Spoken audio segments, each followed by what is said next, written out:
Siempre me ha intrigado la vida de David.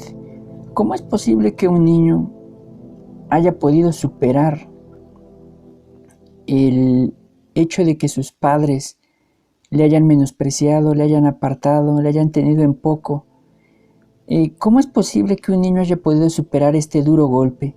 Porque ciertamente, aunque seamos ya maduros, seamos gente ya mayor, el desprecio de la gente pues a veces nos daña el corazón profundamente. Sobre todo cuando el desprecio te lo hace alguien de quien esperas tener atención, tener cariño, tener amor como son tus padres. Por eso es que me llena de intriga la vida de David. ¿Cómo es que pudo superar tan duro golpe siendo un niño?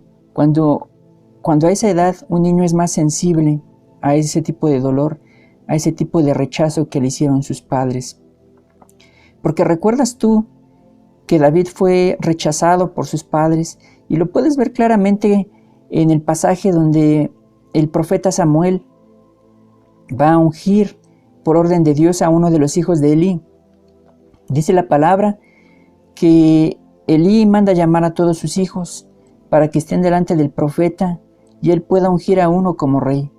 Sin embargo, Elí olvida llamar a David, o al menos eso es lo que aparenta ser, hasta que Dios le habla al mismo profeta y le dice que le falta a Elí uno de sus hijos, y le pide que le ordene a Elí que mande por él. Y resulta que ese muchacho olvidado era precisamente David, el elegido de Dios.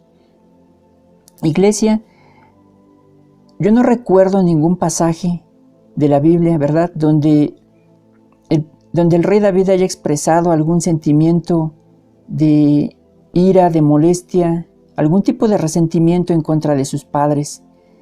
Sin embargo, Iglesia, al contrario, hizo todo lo contrario, honró a sus padres, ¿verdad?, honró a Dios, y nunca hubo en él ninguna raíz de amargura por el rechazo que su misma familia le provocaba. Y yo me preguntaba, ¿dónde está el secreto de David? ¿Cuál fue esa razón por la que él pudo superar tan fácilmente tan duro golpe a una edad muy temprana? Bueno, y la respuesta a esta la vamos a encontrar precisamente en la misma vida del rey David. Si ustedes la analizan detalladamente, desde el libro de Samuel, después el libro de los reyes y el de las crónicas, nos vamos a dar cuenta de que David era un adorador natural. Era un hombre que su mayor pasión era adorar y alabar a Dios. Y cuentan los historiadores de la Biblia, ¿verdad?, que David, precisamente en esos tiempos en los que él se iba a cuidar las ovejas de su padre, en la soledad, estando ahí en el campo en medio de las ovejas, siendo un niño, él alababa a Dios. Hermanos, y precisamente este es el secreto de David para poder superar este dolor tan grande del rechazo. La alabanza. La alabanza, Iglesia, te libera. La alabanza atrae la presencia de Dios. La alabanza trae a Dios con todo su poder para poder hacer en cada persona que alaba una obra de liberación, una unción, etcétera, etcétera.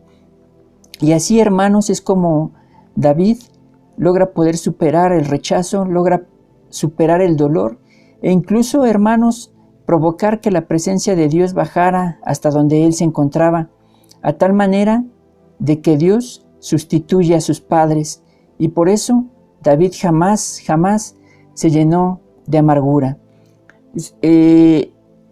Como ustedes lo saben, la mayoría de los salmos escritos en la Biblia fueron escritos precisamente por el rey David, y el libro de los salmos fue el himnario principal que usaba el pueblo judío durante la época del Antiguo Testamento, y al parecer, aún en estos tiempos, cuando se reúnen a alabar a Dios, siguen usando el libro de los salmos.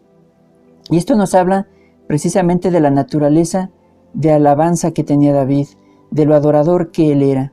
Dice la palabra ahí en el Salmo 150, alabad a Dios en su santuario, alabadle en la extensión de su fortaleza, alabadle por sus proezas, alabadle conforme a la muchedumbre de su grandeza, alabadle al son de bocina, alabadle con salterio y arpa, alabadle con adufe y flauta, alabadle con cuerdas y órgano, alabadle con címbalos resonantes, alabadle con címbalos de júbilo, todo lo que respira, alabe a Jehová.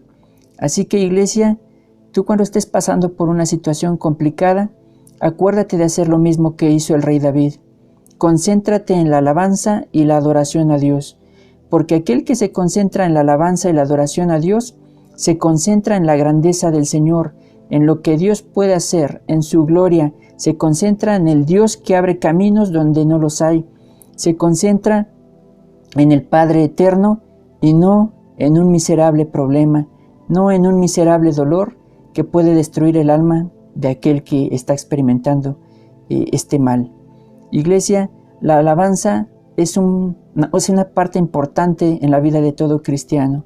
No nos olvidemos de alabar, no nos olvidemos de todos los testimonios que tenemos en la Biblia acerca de hombres y mujeres que alabaron a Dios y vieron grandes milagros de parte del Señor. Uno de esos muchos milagros que el pueblo de Israel vio fue precisamente el día en el que cayeron las murallas de Jericó. Dice la palabra que las murallas cayeron en medio de gritos de júbilo. Hermanos, alabemos a Dios con júbilo para seguir viendo milagros en estos tiempos, porque Dios no ha cambiado, Dios es el mismo y Dios sigue esperando que tú le alabes. Que el Señor te bendiga y hasta la próxima. Así que todo lo que tiene vida y respira, alabe al Señor, y que no alabe a Dios el que esté muerto. Amén.